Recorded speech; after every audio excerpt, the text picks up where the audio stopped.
Hai semua, salam sejahtera. Nama saya Cikgu Shirley. Dalam video hari ini, Cikgu akan membincangkan kertas peperiksaan percubaan SPM 2025 bagi kertas 2 Johor Bahru. Mari kita lihat soalan ke-8 iaitu novel. Jadi untuk soalan ini ada 2 sub-soalan yang perlu dijawab.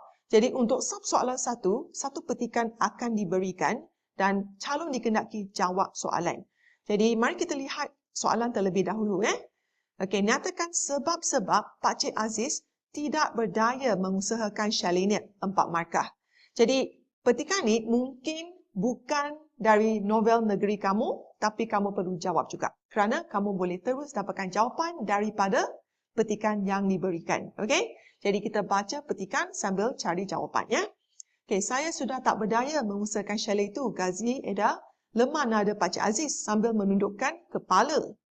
Anak-anak sudah tidak mahu balik ke tanah air untuk menyambung perusahaan Pak Cik. Jadi ini merupakan salah satu sebab.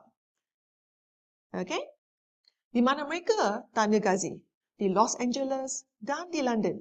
Masing-masing bersuamikan orang luar dan bekerja di sana. Kata Pak Cik Aziz. Nadanya bersepuh kesedihan. Oh, terpacu suara Ghazi dan Wahidah. Lalu melompong terperanjat. Memang silap Pak Cik sendiri kerana kurang pengalaman. Jadi silap Pak Cik sendiri kerana kurang berpengalaman, no experience. Ya, kaki tangan sendiri menyeleweng makan duit. Bayangkan bayaran ansuran bulanan pinjaman loan tertunggak sehingga 6 bulan. Baru Pak Cik dapat tahu. Ya, pegawai bank tu sudah memberikan notis pelunasan. Jika tidak, pihak mereka akan menyita segala aset perniagaan Pak Cik. Jadi, sekarang kita tulis jawapan penuh di sini dan jumlah markah untuk soalan ini ialah 4 markah. Okey, jadi pastikan kamu nyatakan semua isi yang telah kamu cari di sini dan tulis dalam ayat penuh. Okey, jadi mari kita lihat jawapan lengkap yang cikgu dah sediakan di sini. Ya.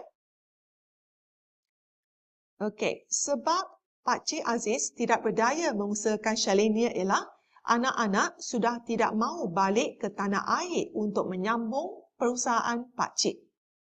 Okey, selain itu, silap Pak Cik sendiri kerana kurang pengalaman. Okey, kemudian sambung, seterusnya kaki tangan sendiri menyeleweng.